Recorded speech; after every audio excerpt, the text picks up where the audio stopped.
Malo lakše, malo sporije, malo prčite napred.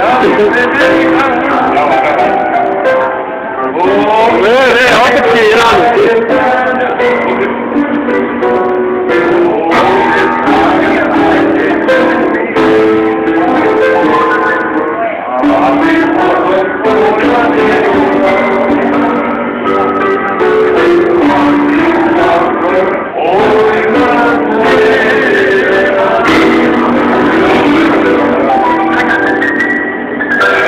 Bilo i po ženi prijatelj.